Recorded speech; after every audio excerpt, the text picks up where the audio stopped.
Y ahora, hola, 1, 2, 3.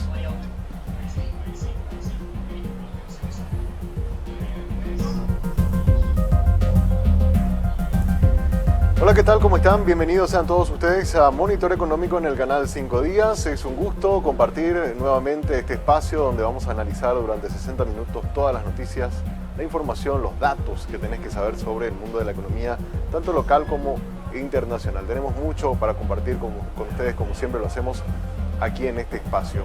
Y siempre estamos transmitiendo en vivo y en directo desde el Working, un lugar que te invita a que hagas que ir a trabajar sea realmente toda una experiencia, la experiencia del Coworking Café, siguiendo siempre todas las medidas sanitarias. Te recordamos que de 8 de la mañana hasta las 19:30 horas puedes acercarte a este lugar y hacer tu reserva también a través del 0985-188-188. Este es un Coworking Café para crear, para conectar, para colaborar en un entorno con tecnología nunca vista en Paraguay. También te damos el impulso que necesitas para seguir avanzando. En Tigo Business te ofrecemos los servicios que tu empresa necesita para convertirse en una gran empresa.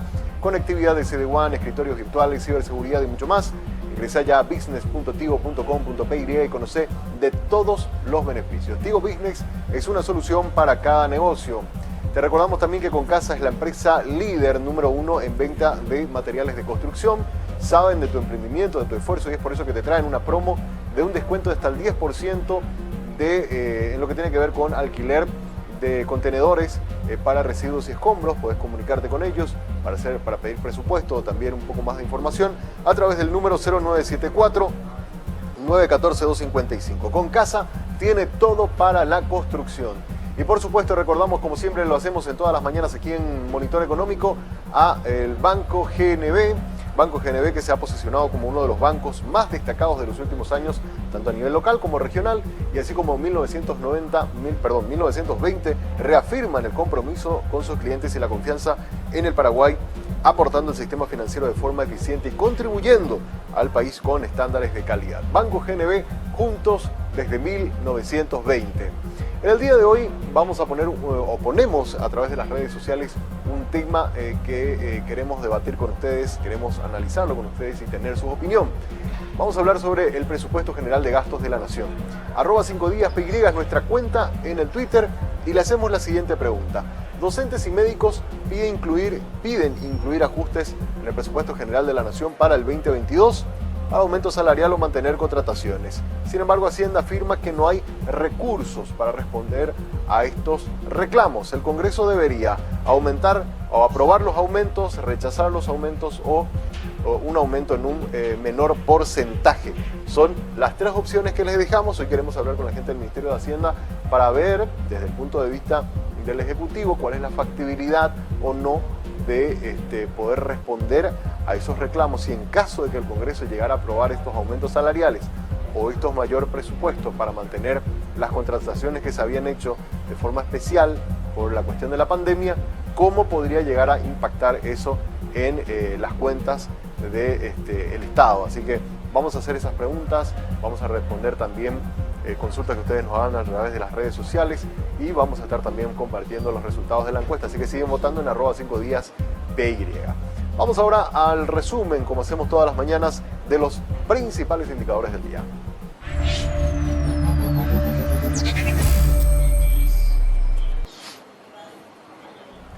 Y comenzamos mirando cómo está el tablero de cotización de moneda. Siempre estamos monitoreando el precio en las casas de cambio, cómo está la moneda, el tipo de cambio en efectivo y por supuesto el tipo de cambio minorista. Tenemos un dólar a 6.800 guaraníes en la compra, 6.880 está en la venta. El real está a 1.235 en la compra, 1.310 en la venta. Peso argentino en la compra, 30 guaraníes en la venta, 43. Y el euro está a la compra a 8.250 guaraníes y ya llegó a la venta a un precio de 8.500, aumentando, apreciándose el valor del euro ya en este año, que ha tenido una evolución muy importante y sigue con esa tendencia. Otro precio también que podemos ver, que son los precios, o sea, los valores de contratos futuros que se están firmando en el mercado internacional. Vamos a ver cómo está la soja, que arranca hoy abriendo a la baja, $469 el precio por tonelada, pierde hoy $3,85. El trigo está a $259 el precio por tonelada, pierde también, abre a la baja con menos 5,78. En el caso del maíz estamos viendo un precio de $209 por tonelada, también abre con números en rojo. Y por último, observamos el petróleo WTI, que se ha apreciado fuerte en los últimos días, pero hoy abrió levemente a la baja, porque recordamos que ayer estaba a $76, hoy está abriendo a 75,05, una variación negativa de menos 0,40 respecto al cierre que habíamos tenido en la jornada de ayer. De esta manera se están comportando entonces los precios futuros de las materias primas en los mercados internacionales. Y por último hacemos una revisión rápida de cómo está también el mercado de valores de Asunción, mercado de valores y productos, emisores más negociados en el mercado total. Acá sumamos un poco lo que es el mercado primario y el secundario, y tenemos en primer lugar a Cementos Concepción, que en el mes de agosto tuvo un volumen de negocios por 747.547 millones de guaraníes. En el caso del Ministerio de Hacienda estuvo en segundo lugar como el título más negociado en el mercado de valores con unos 576.031 millones de guaraníes. En tercer lugar, Núcleo, la empresa de la telefónica personal, con 144.101 millones. Agencia Financiera de Desarrollo, la AFD, con 110.000 millones. Banco Itaú, 100.000 millones. Vicente Escabone, 93.000 millones. Taperu Villá, 64.514 millones. Grupo Vázquez, 46.194 millones. Fondo de Inversión Naves Industriales, 29.268 millones. Y Rieder, con una participación de sus títulos por valor de 14.280 millones. Total negociado en el mes de agosto, hay que recordar, estuvo en 2.029.282 millones de guaraníes, que es un 3,66% menor que en el mes de julio, cuando habíamos tenido 2,1 billones de guaraníes en volumen de negocios en el mercado de la Bolsa de Valores y Productos, que en este mes de septiembre se estuvo comportando también bastante activo, con muchas emisiones importantes, un mercado secundario que sigue bastante activo, así que vamos a seguramente desde la semana que viene ya tener los números consolidados del mes de septiembre para estar compartiendo con ustedes. Hasta aquí el resumen de los principales indicadores del día. Hacemos nuestra primera pausa y a la vuelta ya venimos con el tema de análisis de la jornada.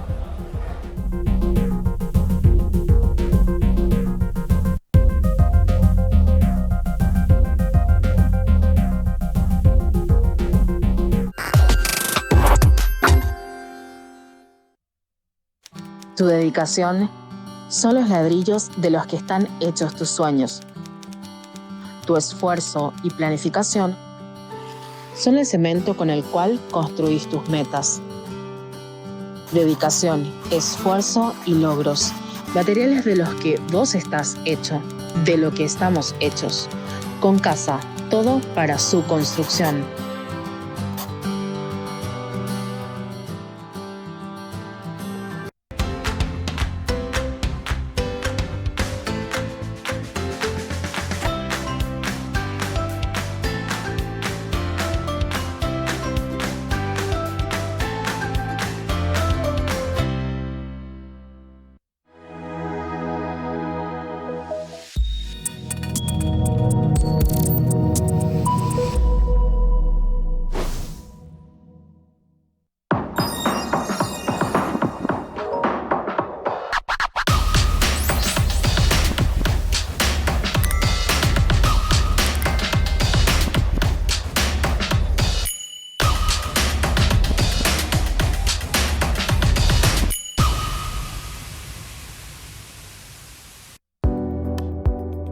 Enamórate de lo legal. Cuando elegís una marca legal, no solo optás por lo mejor, estás apoyando la economía formal, la que genera empleo, aporta el fisco y cumple con la legislación laboral. Estás premiando el esfuerzo del que crea innovando y promoviendo una economía de avanzada, la que nos hace crecer siendo competitivos. Si elegís una marca legal, le estás dando un portazo a la mentira y a la mediocridad. Cada vez que elegís una marca, le das un voto de confianza a la empresa y al trabajo paraguayo. Enamórate definitivamente de un país seguro y confiable.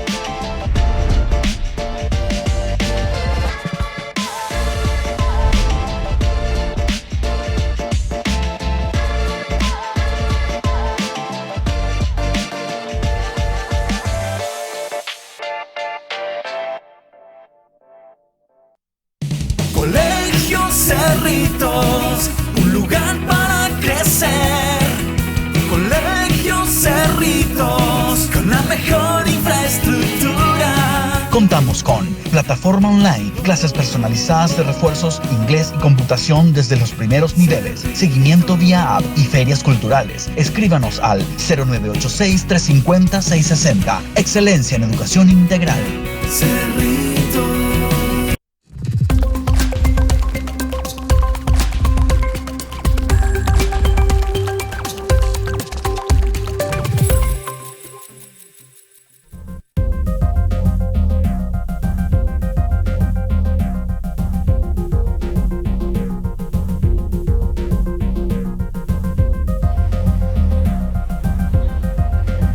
Y en el tema de análisis del día vamos a mirar los resultados de las cuentas nacionales. ¿Qué es lo que nos está diciendo el Banco Central al analizar cómo está la situación de la economía paraguaya en lo que va de estos primeros 6 meses del año? ¿De qué manera la actividad se está comportando? Y vamos a ir mirando por segmento. Tenemos los resultados de cuentas nacionales que nos muestran cuánto sigue. El PIB trimestral, enfoque de la oferta, tenemos acá, si sumamos los primeros 6 meses del año y si sumamos este ya sería año cerrado 2020 y este sería primeros 6 meses del 2021. Hay que recordar que el PIB total el año pasado había caído en menos 0,6%. Este año, de enero a junio, está creciendo a un ritmo del 6,9%.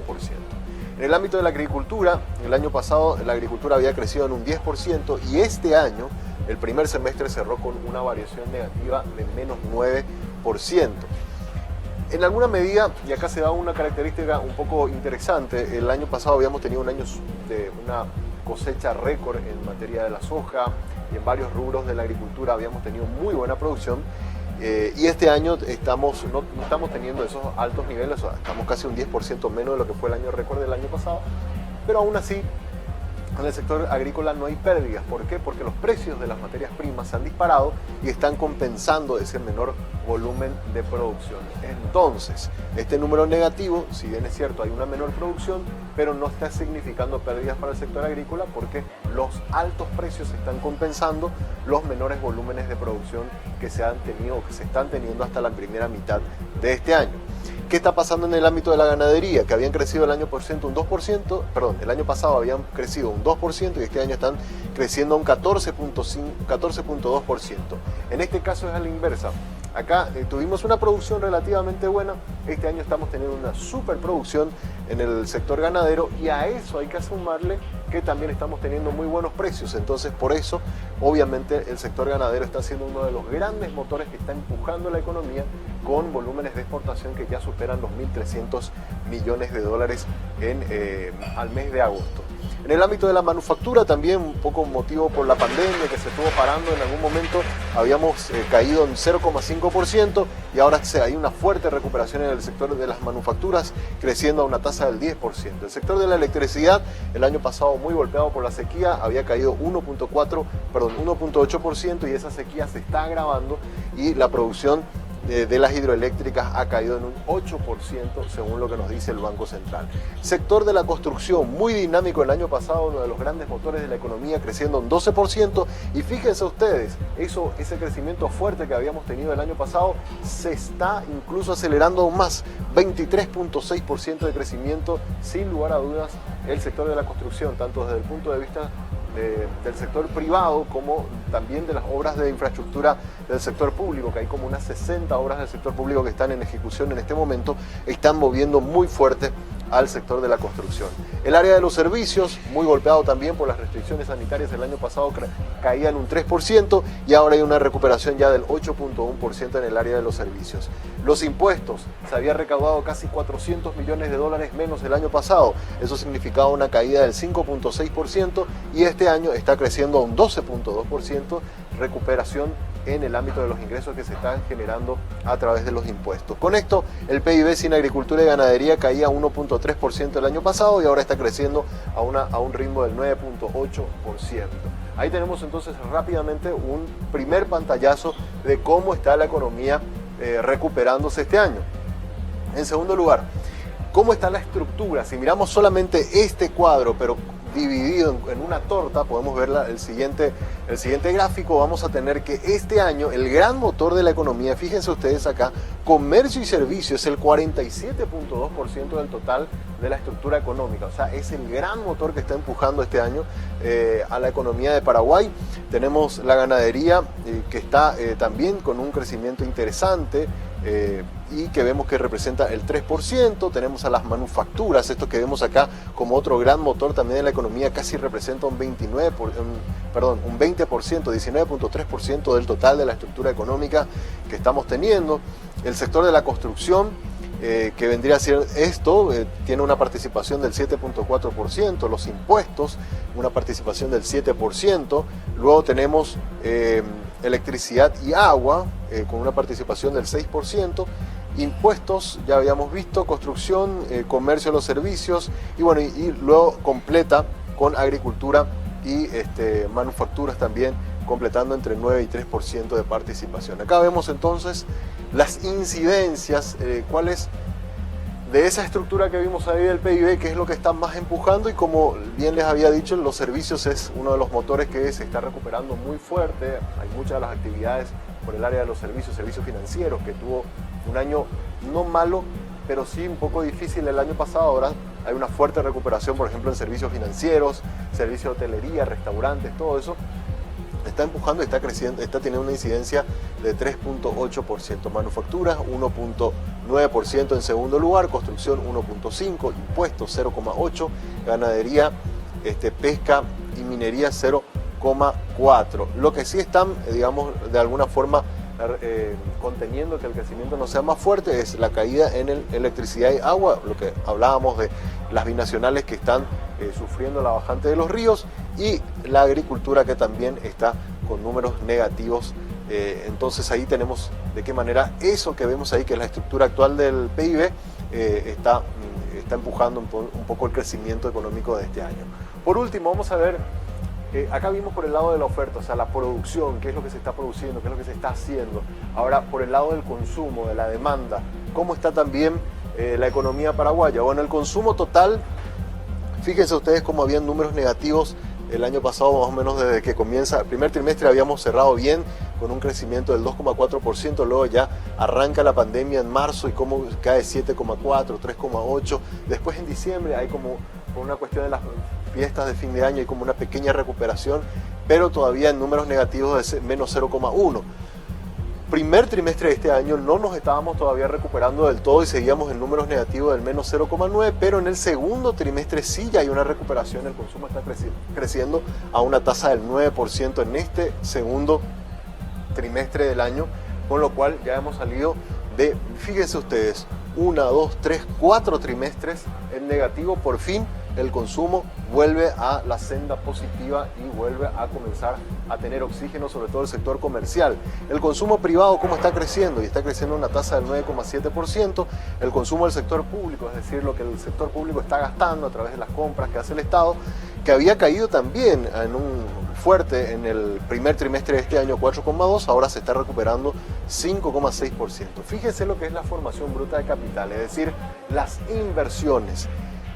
Había crecido ya 13% en el primer trimestre, que era un número súper interesante, y ahora crece al 54.3%, lo que nos muestra también una recuperación fuerte por el lado de las inversiones. La formación bruta de capital fijo también 44.2%. Esto es todo lo que tiene que ver con inversión. Muchos de los proyectos que estaban parados, sobre todo en el sector de las inversiones en el ámbito inmobiliario, desarrollos inmobiliarios que se han retomado una vez que la situación de la pandemia también como que fue normalizándose las actividades, entonces esas incertidumbres van disminuyendo y la inversión vuelve a reactivarse con fuerza.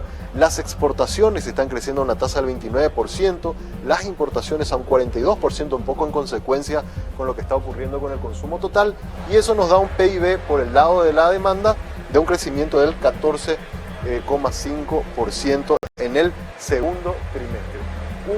Una actividad económica que se está mostrando una fortaleza muy interesante y que nos hace prever, según el Banco Central del Paraguay, que este año la economía va a crecer a un 4,5%. Hay algunas agencias locales, algunas consultoras locales que incluso consideran podríamos cerrar con un crecimiento del 5%, que son los más optimistas. Habrá que ver cómo se desarrollan estos últimos 4 meses del año y si efectivamente ver si llegamos a tener incluso un crecimiento mayor al esperado. Hasta aquí un rápido análisis de este resultado que dio a conocer el Banco Central sobre las cuentas nacionales y sobre cómo va el ritmo de la economía en estos primeros 6 meses del año. Hacemos una pausa. A la vuelta ya venimos con la entrevista del día. Hoy ponemos en la lupa, ponemos en una mirada un poco en detalle cómo se está trabajando o cómo se está analizando ya en el Congreso el presupuesto general de gasto de la Nación y los pedidos de aumentos. ¿Cuál es la opinión que tiene el Ministerio de Hacienda sobre la factibilidad o no de hacer estos ajustes que están pidiendo varios sectores del sector público? Hacemos una pausa y volvemos con eso.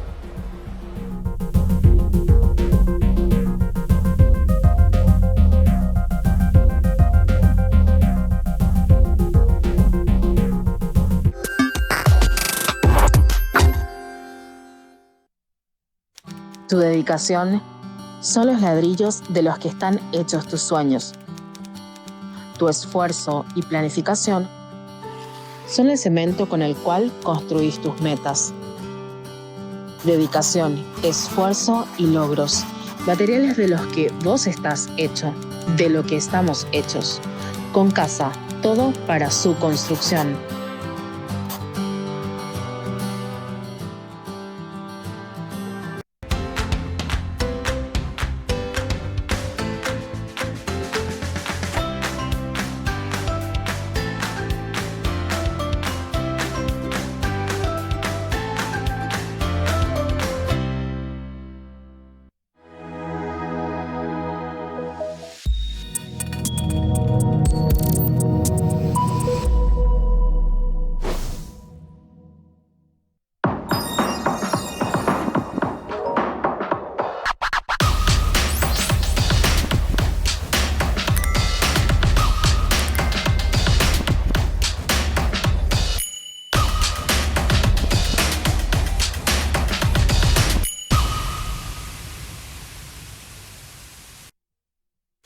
Tu dedicación son los ladrillos de los que están hechos tus sueños. Tu esfuerzo y planificación son el cemento con el cual construís tus metas. Dedicación, esfuerzo y logros, materiales de los que vos estás hecho, de lo que estamos hechos. Con casa, todo para su construcción.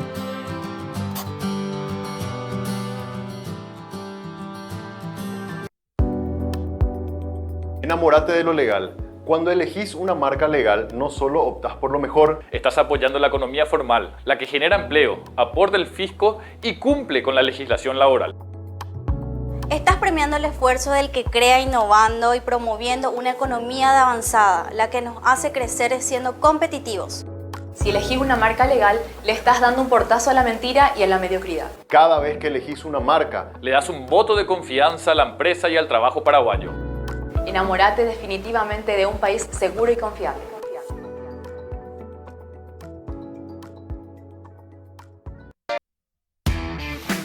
Hoy nos encontramos en Hiroshima, este restaurante de tradición japonesa fundada por el señor Hiro Oda. Hace más de 34 años están en Asunción ofreciendo la más tradicional comida japonesa. Además de disfrutar toda la delicia culinaria nipona, vamos a estar acompañados de Eduardo Nakayama. Cuando los portugueses llegaron a Japón, al puerto de Nagasaki, que es el puerto de mis ancestros, la ciudad de mis familiares, ellos aplicaron el marinado para poder conservar más la comida, ¿verdad? Entonces se adopta el tempero, ¿verdad? Como tempura, y se japoniza, ¿verdad? La palabra. Entonces a partir de ahí ya el tempura forma parte de la cocina japonesa ya, también. de forma permanente. Sí. Salud. Kanpai. Kanpai. Kanpai. Kanpai. Kanpai.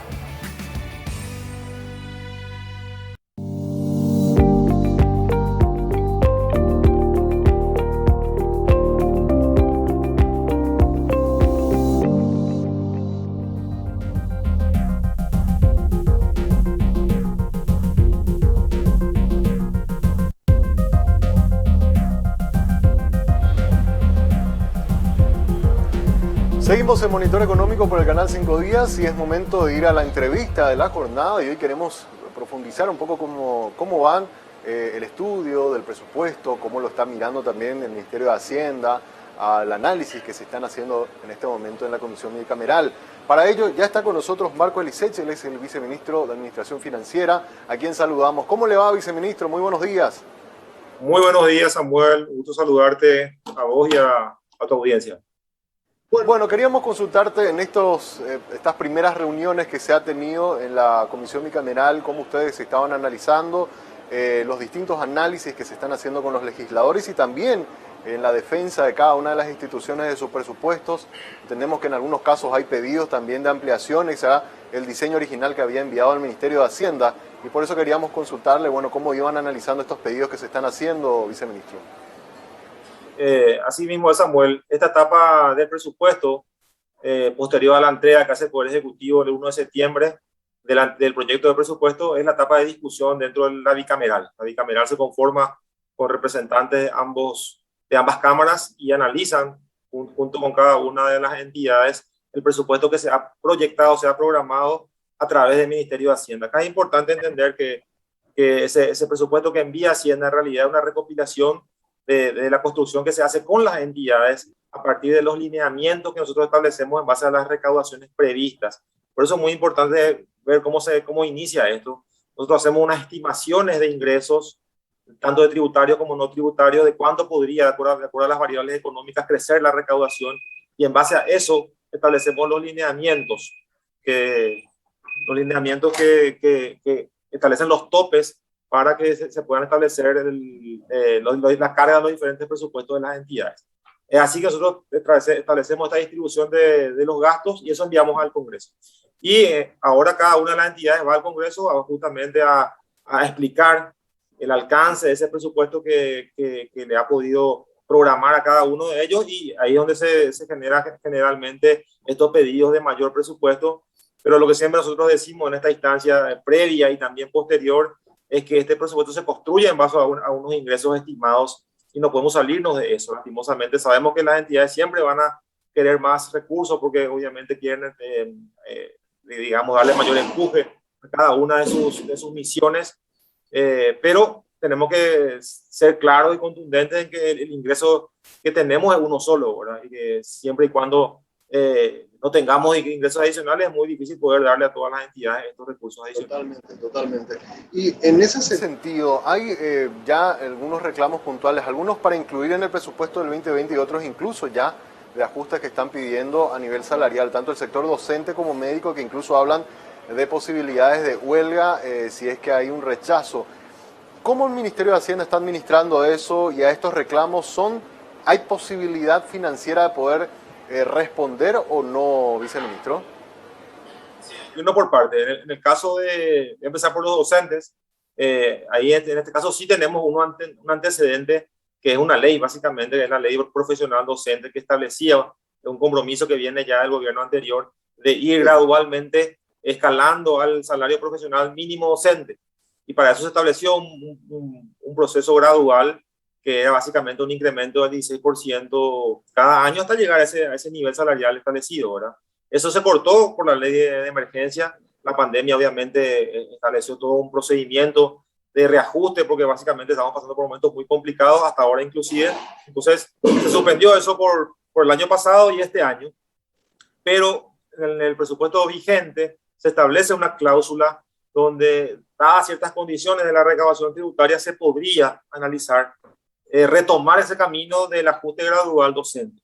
Esa cláusula básicamente establece un aumento salarial que podría estar entre el 8 o el 16%, dependiendo de la recaudación acumulada al mes de septiembre. Al cierre de este mes justamente tenemos que ver esa recaudación y a partir de ahí sentarnos a conversar con ellos esa posibilidad, que hay que ser claro porque escuchamos de los gremios que ellos hablan de huelga como que se va a incumplir y acá no hay ningún incumplimiento porque la ley lo que establece es una posibilidad que es cierta. Nosotros no negamos que la posibilidad es cierta, es probable que se dé ese aumento. Lo que no podemos todavía determinar es el porcentaje, que es lo que vamos a discutir seguramente en función a los ingresos tributarios y seguramente le vamos a explicar a ellos las condiciones del cierre del ejercicio y el presupuesto del año que viene para poder llegar, esperemos, a un acuerdo de ese porcentaje que nos dé a nosotros la flexibilidad de poder desarrollar los programas y a ellos también una garantía de que el año que viene se pueda cumplir con ella, porque nada sirve que nos comprometamos un porcentaje que después no se va a poder cumplir. Claro, claro. Y en el caso de los médicos,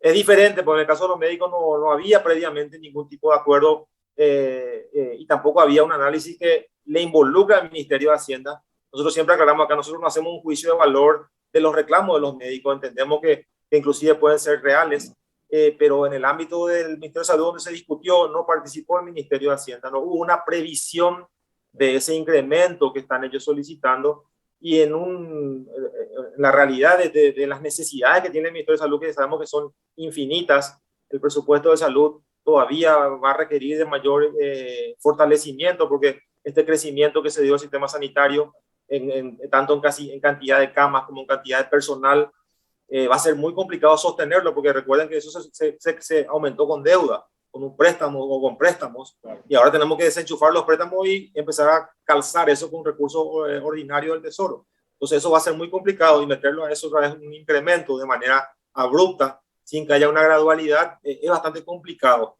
Repito, nosotros no hacemos juicio de valor en cuanto a la causa de los médicos, entendemos que eso es justo y podría ser inclusive analizar esa cuestión, pero siempre nosotros pedimos una gradualidad y poder ir previendo los recursos para poder cumplir con todos los sectores. Totalmente.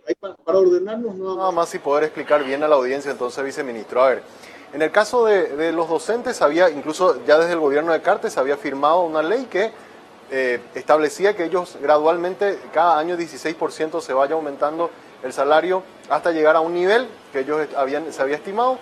Eso no se pudo continuar en el 2020 por obvias razones, y ahora con esta recuperación que estamos viendo, y por eso le decía, antes de este bloque nosotros estábamos mirando los datos de cuentas nacionales que nos hablaban de que había crecimiento en el primer semestre más o menos cercano al 7%. No sé si eso va acompañado también al mismo nivel en la recaudación, pero por lo menos hay posibilidad de poder sentarse a hablar y ver el porcentaje de ajuste que se podría aplicar en lo que resta de este año, viceministro. Samuel, sí, pues, en realidad al mes de agosto que tenemos cerrado, estaba por encima del 15% esa variación de tributarios, y seguramente en septiembre no va a haber mucha variación, estaría en torno al 15%, o sea, se van a cumplir las condiciones para sentarse a discutir con ellos ese porcentaje. Repito, la ley no es taxativa en que se tiene que dar en ese porcentaje, sino que dice se podrá hasta. Se podría. Entonces nosotros queremos sentarnos con ellos a discutir, explicarles el contexto. También es importante por qué pusimos hasta. Entonces esa es la pregunta, ¿por qué pusimos hasta? Porque justamente el presupuesto se financia no solamente con recursos tributarios, sino también con recursos no tributarios. Y si vemos la ejecución de los recursos no tributarios, ahí tenemos una caída. Todo lo que tiene que ver con royalties y las compensaciones por cesión de energía, estamos hablando de casi $100 millones menos que vamos a recibir este año por el menor flujo de agua que están recibiendo las binacionales. Entonces eso también le impacta al Tesoro, y tenemos también otros recursos como son los aportes intergubernamentales, que dependen también de la liquidez que tengan las empresas públicas. Eso también se está viendo con algunos inconvenientes en algunas empresas por la liquidez. Entonces no sabemos también si vamos a ejecutar todo lo que tiene que ver con los aportes intergubernamentales. Eso nos genera obviamente necesidades de poder precautelar la recaudación tributaria, este superávit que tenemos, y no destinar todo solamente a un sector. Son las cosas que queremos discutir con ellos, mostrarles los números y seguramente a partir de ahí proponerle algunos porcentajes que podrían ser factibles. Claro. Ahora mi consulta. Para no salirnos de los docentes, entonces, van a sentarse a hablar, a ver en qué porcentaje se podría eventualmente hacer el ajuste, ¿verdad?, con los recursos disponibles. Y la otra pregunta, en el presupuesto del 2022 ya está previsto ese 16% de ajuste para seguir en esta senda hasta llegar al tope que ellos que se había negociado, que es el monto que desean tener como ingreso los docentes. Sí, o sea, se cumplen las condiciones ahora esta semana, seguramente mañana, el jueves, el viernes tendríamos el cierre ya del mes de septiembre, y ahí seguramente el ministro mismo, los dos ministros seguramente, porque van a ser las máximas autoridades, que van a convocar a los gremios a sentarnos a hablar sobre la posibilidad del aumento y los porcentajes que podrían ser viables. Para el año que viene, como todavía no tenemos ese número, lo que hicimos es enviar, ya previmos un 8% de incremento desde enero. Eso quiere decir, haciendo un cálculo, que si ya le damos el 8% desde octubre, continuaría el mes de enero, ya tienen los recursos para poder continuar el año que viene con ese crecimiento. Supongamos que en las discusiones sea un porcentaje mayor, entonces vamos a tener que ver seguramente alguna reprogramación o algún reajuste en el presupuesto del 2022 para completar ese porcentaje adicional que pueda salir de la negociación. Hoy lo que está previsto en el presupuesto de educación es un 8% a partir de enero, y también ponemos de vuelta un condicionante en función de los ingresos para poder discutir el nuevo 16% a partir del último trimestre. Ponemos una regla similar. Hay que entender que la pandemia continúa, hay que entender que todavía se tienen que comprar más vacunas, hay que entender que todavía tenemos que contratar más enfermeros, más médicos, o mantener esos contratos.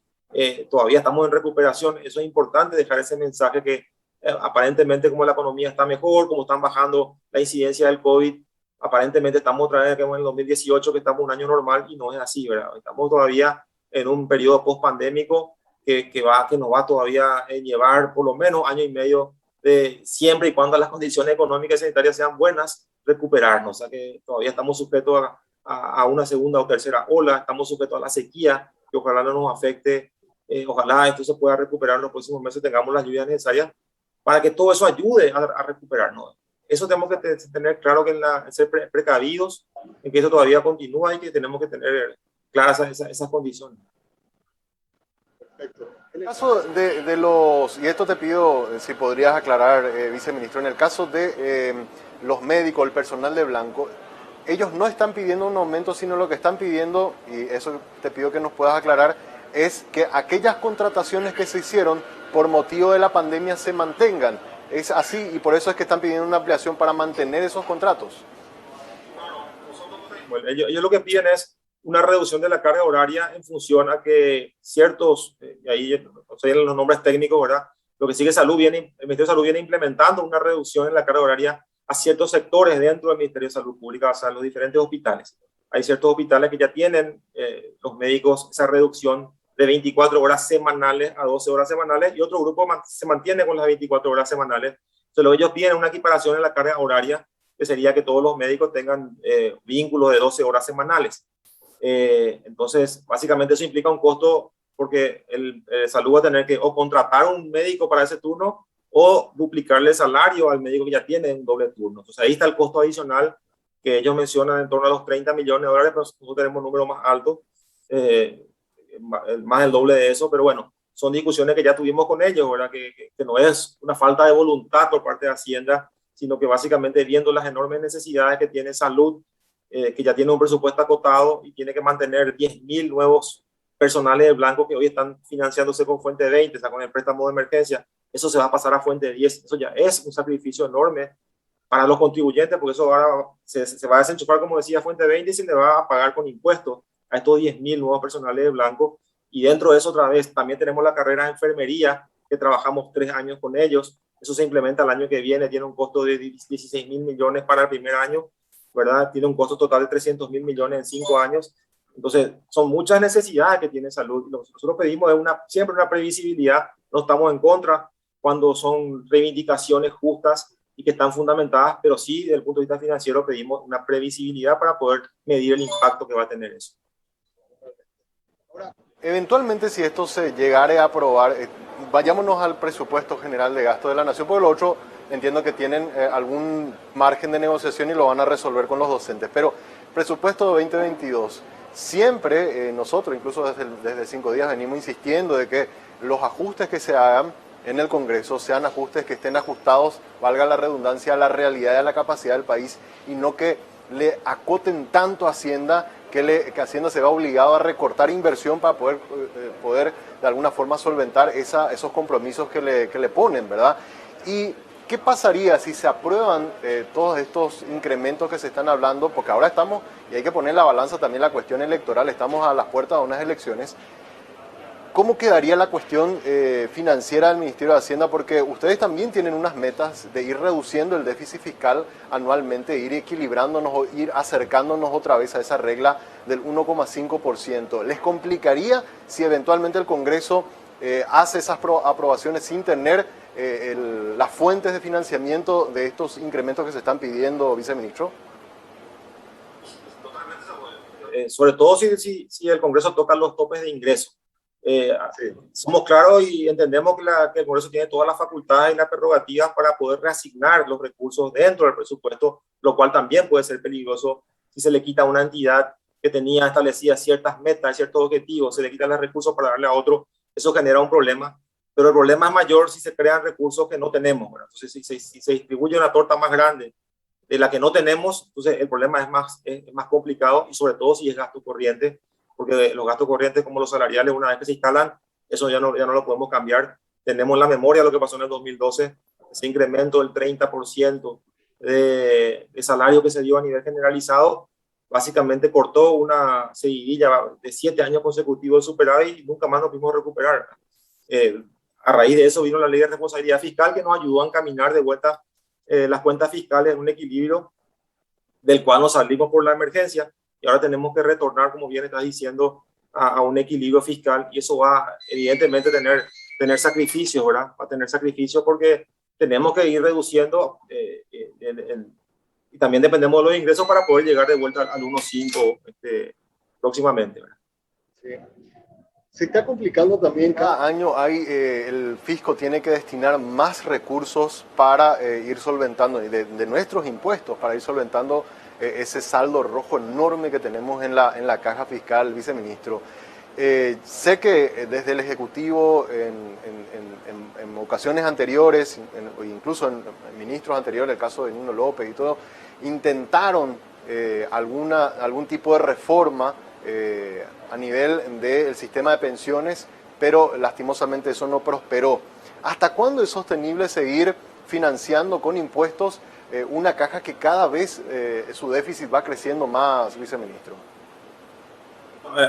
Tenemos los números de los últimos estudios actuariales y básicamente nos va a un horizonte de 6 a 7 años si no hacemos ningún ajuste de la situación de la caja, ya utilizando las reservas de la caja, porque hoy todavía no estamos usando las reservas, todavía tenemos un superávit en algunos sectores que ayudan a poder cubrir el déficit de otros sectores y toda la parte de fuerzas públicas que es financiado con impuestos.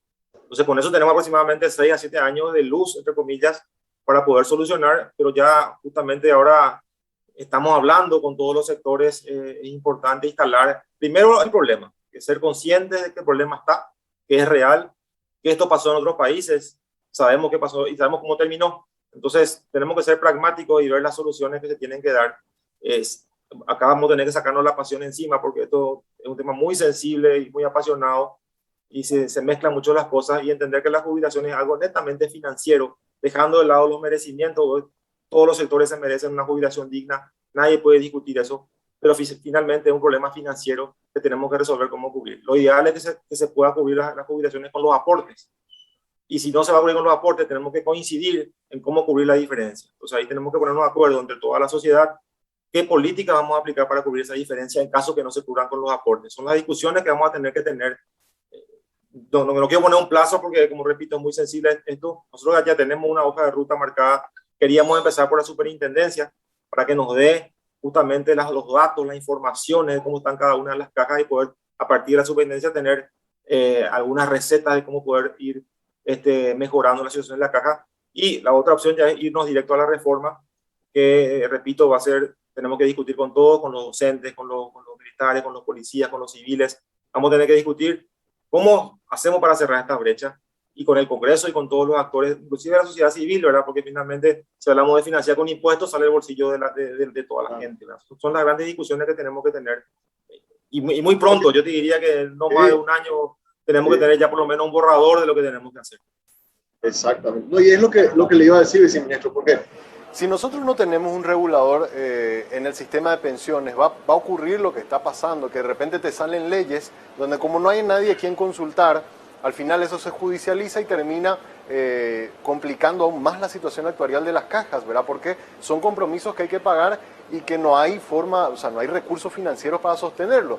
Eso por un lado. Y por otro, la cuestión del tiempo. Esto es como una especie de reloj de arena donde vemos que cada vez tenemos menos tiempo y si no actuamos, y como usted bien dijo, en el próximo año, porque ahora estamos como que saliendo de la pandemia y quizás el 2022 puede ser un año donde nos dé un poco más de oxígeno como para poder respirar y comenzar a pensar en cuestiones más estructurales. O sea, el año que viene sí o sí en algún momento se tiene que presentar el proyecto para ir haciendo estos ajustes, viceministro. estamos trabajando inclusive ya con todo el equipo del Ministerio de Hacienda en algunas ideas generales, pero queremos bajar eso en la discusión, porque justamente lo que no queremos que se diga que el proyecto es nuestro y va a ser nuestro, no. Tenemos que, si no hay consenso, o por lo menos un mínimo consenso en las cosas que tenemos que hacer, va a ser complicado porque vamos a tener banderas por todos lados y va a ser muy difícil. Ya tenemos la experiencia de la superintendencia, que no hubo ese consenso y hasta ahora no puede salir. Entonces, evidentemente, vamos a tener que buscar el consenso entre todos y cuanto antes mejor. Tenemos nosotros ya algunas ideas que seguramente, como bien lo decís, vamos a masticarla un poco más estos meses y seguramente sentarnos ya el año que viene o tal vez inclusive este año ya empezar a discutir estos puntos, inclusive en el informe de finanzas públicas que vamos a enviar a mediados de octubre en el Congreso. Queremos enviar un informe aparte de lo que es la caja fiscal para que se conozca la situación y qué es lo que pasó en otros países. Es muy importante ver qué pasó en otros países y cómo se resolvió. Y lastimosamente en algunos países tuvo que explotar la bomba para que se vea la solución. Y eso es lo que no queremos. No queremos que explote para buscar la solución. Queremos llegar antes. Así mismo. Pero yo creo que eso hay que poner hay que ponerlo de frente sobre la mesa, decir, mira señor, nosotros no queremos que... Porque lo que quizás no estamos dimensionando, viceministro, es que esto generó un impacto y una crisis social en países de la región y Paraguay todavía está a tiempo de evitar que eso ocurra, pero hay que tomar las decisiones hoy. Viceministro. Sí, Samuel. Sí, una consulta más volviendo al tema presupuesto, ¿verdad?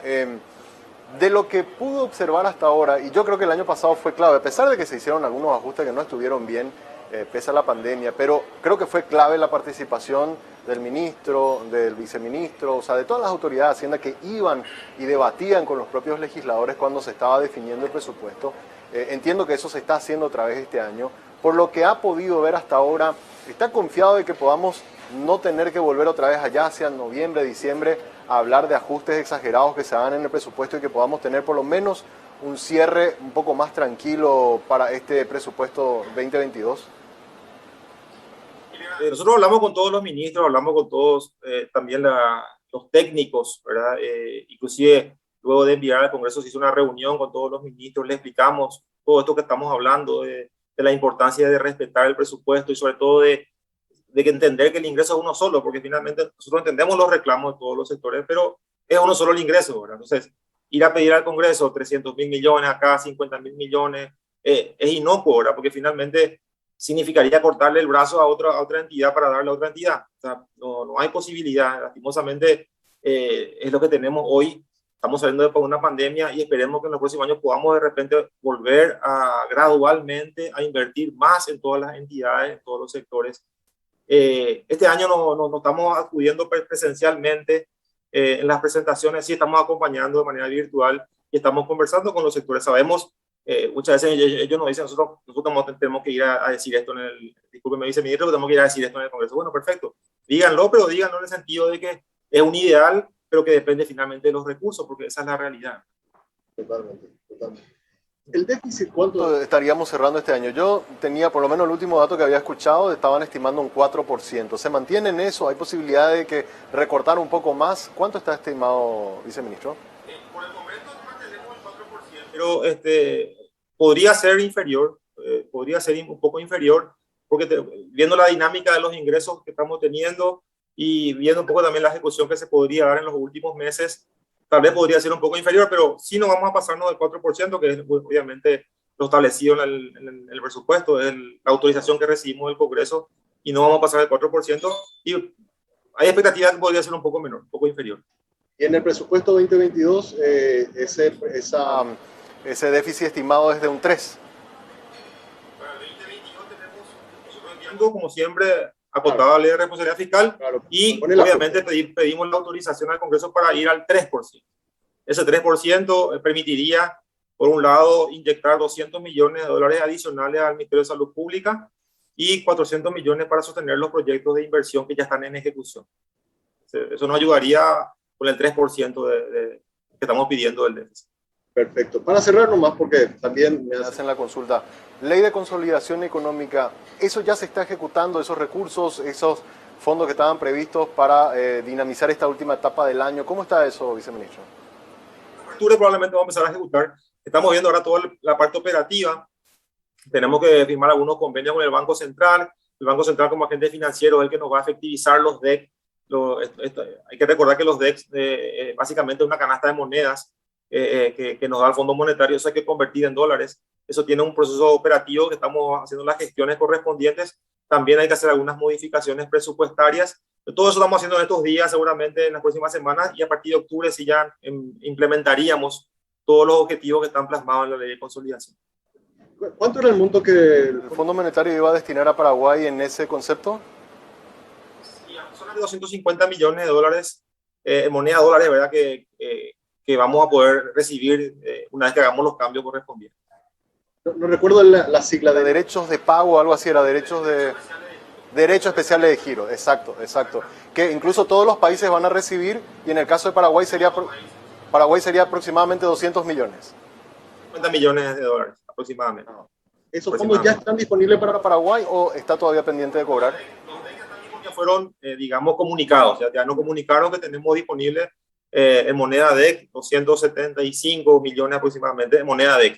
Pero eso a convertir a dólares es aproximadamente 250 millones, que es lo que estamos haciendo las gestiones correspondientes para poder efectivizar eso, tener ya eso en la cuenta correspondiente, y también las modificaciones presupuestarias que estamos haciendo para empezar a ejecutar lo antes posible de estos objetivos de la ley de consolidación. De alguna forma un lindo oxígeno, dice el ministro, después de toda la caída que tuvieron ustedes por el lado de royalties y de las binacionales, esto es como, por lo menos algo de oxígeno les da ese ingreso de 250. Va a ayudar mucho, sobre todo a asegurar, a blindar el presupuesto de salud. Básicamente gran parte de esto va a ser para poder asegurar todo lo que estaba financiado con impuestos del presupuesto de salud, le vamos a dar el 100%. Hay que entender que con el plan de caja que administra la tesorería no siempre se le puede dar el 100% de los recursos que quiere una entidad porque estamos sujetos a la recaudación, pero acá le vamos a poder dar el 100% a salud.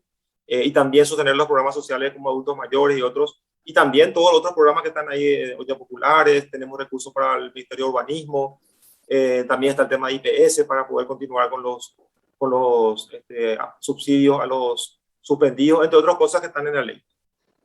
Excelente. Viceministro, gracias por ayudarnos a actualizar cómo está el debate del presupuesto y también un poco aclararnos las dudas que teníamos respecto a estos reclamos que se están haciendo. Gracias a vos, Samuel, por el espacio y saludo a la audiencia. Estamos siempre a disposición para cualquier consulta al respecto. Gracias, viceministro.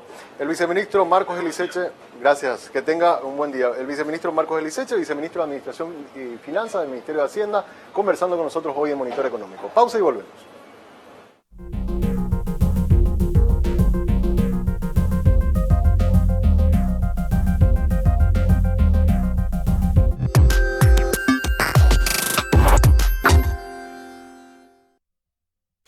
Tu dedicación son los ladrillos de los que están hechos tus sueños. Tu esfuerzo y planificación son el cemento con el cual construís tus metas. Dedicación, esfuerzo y logros, materiales de los que vos estás hecho, de lo que estamos hechos. Con Casa, todo para su construcción.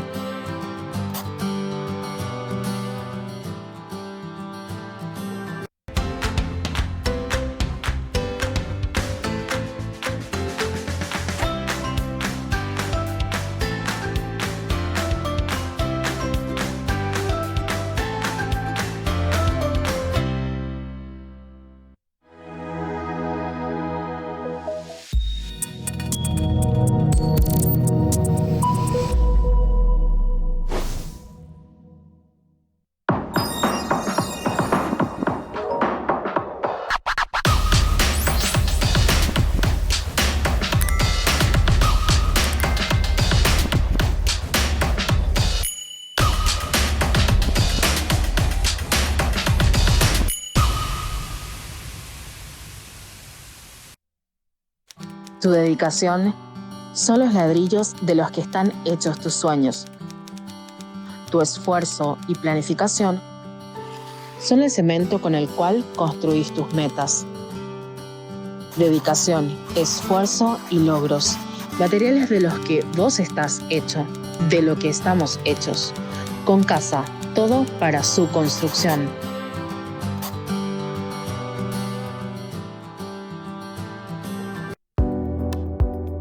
Enamórate de lo legal. Cuando elegís una marca legal, no solo optás por lo mejor, Estás apoyando la economía formal, la que genera empleo, aporta el fisco y cumple con la legislación laboral. Estás premiando el esfuerzo del que crea innovando y promoviendo una economía de avanzada, la que nos hace crecer siendo competitivos. Si elegís una marca legal, le estás dando un portazo a la mentira y a la mediocridad. cada vez que elegís una marca, Le das un voto de confianza a la empresa y al trabajo paraguayo. Enamorate definitivamente de un país seguro y confiable.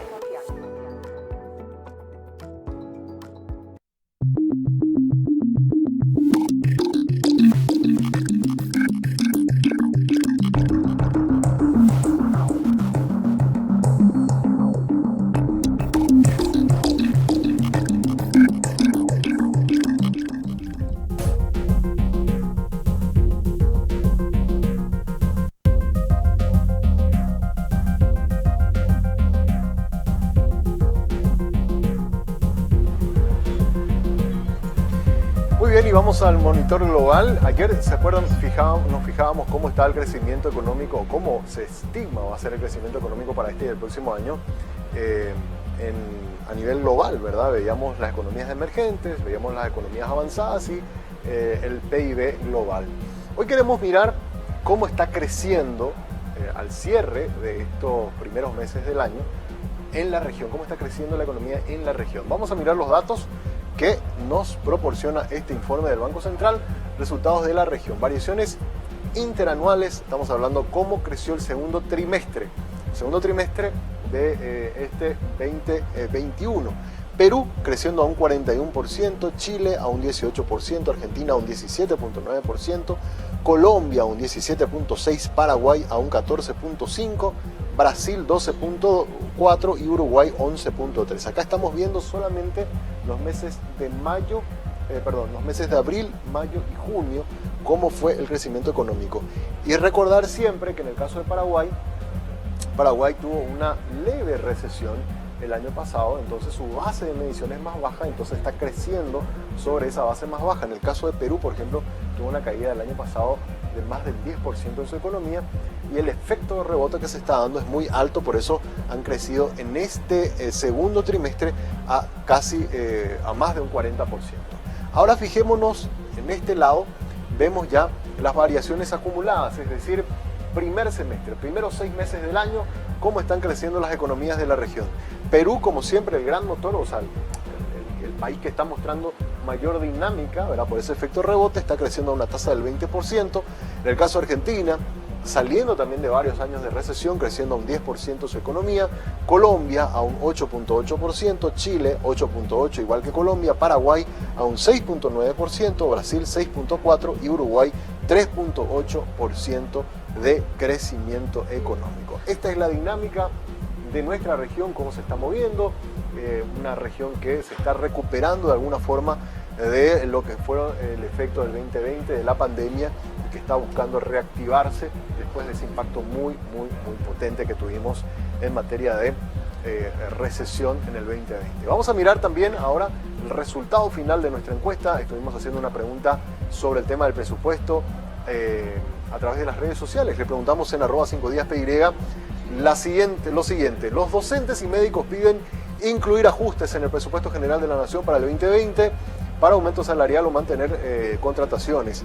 Sin embargo, Hacienda afirma que no hay recursos para responder a estos reclamos. El Congreso debería aprobar los aumentos, nos dice un 42%, rechazar los aumentos, nos dice el 27%, y un 30% considera que se debe hacer un aumento, pero en un menor porcentaje. Ahí está entonces la respuesta de la gente respecto a la pregunta que estuvimos haciendo el día de hoy. Recién hablábamos con Marcos Elisset, el viceministro de Administración y Finanzas, y nos hablaba de las posibilidades reales que hay de ir cumpliendo con estos reclamos. En alguna medida, en el caso de los docentes sí se van a dar algunos ajustes, y en el caso del personal de Blanco habrá que ver cómo están los recursos disponibles para ver hasta dónde se podría responder también al reclamo que tiene el personal de Blanco. Hasta aquí entonces el resultado de cómo ha cerrado nuestra encuesta. Gracias a toda la gente que ha participado. Te recuerdo que podés hacer que ir a trabajar sea realmente toda una experiencia. La experiencia, un coworking café, siempre siguiendo las medidas sanitarias. Está abierto este espacio de 8 de la mañana hasta las 19:30 horas. Usted viene al Paseo de la Galería y va a encontrar en la entrada mismo el Working, un lugar que te invita realmente a trabajar de una forma distinta, un lugar, un coworking para crear, para conectar, colaborar en un entorno con tecnología nunca vista en Paraguay. Si querés hacer una reserva, podés hacer a través del 0985-188-188. También te damos el impulso que necesitas para seguir avanzando. En Tigo Business te ofrece los servicios que tu empresa necesita para ser una gran empresa, conectividad SD-WAN, escritorios virtuales, ciberseguridad y mucho más. Ingresa a www.business.tigo.com.py y vas a tener de todos los detalles. Tigo Business siempre es una solución para cada negocio. También te damos la recomendación, como siempre, de Concasa, si estás desarrollando algún tipo de emprendimiento inmobiliario, estás ampliando la casa o haciendo algún proyecto de obra de infraestructura. No te olvides que Concasa es la empresa número 1 en venta de materiales de construcción, sabe de tu emprendimiento y tu esfuerzo. Es por eso que te trae la promo de un descuento del 10% todos los lunes en lo que tiene que ver con el alquiler de contenedores y residuos para escombros. Puedes contactar con ellos para pedir presupuesto o más información al teléfono 0974-914-255. Concasa tiene todo para la construcción. Y el Banco GNB se ha posicionado como uno de los bancos más destacados de los últimos años, tanto a nivel local como regional, y así como en 1920 reafirman su compromiso con los clientes y la confianza en el Paraguay, apostando a un sistema financiero de forma eficiente y contribuyendo al país con estándares de calidad. Banco GNB, juntos desde 1920. Con ellos nos despedimos, deseando que tengan un buen resto del día y deseando también que sigan con nosotros en la sintonía del canal 5 Días. De mi parte es todo, será hasta mañana.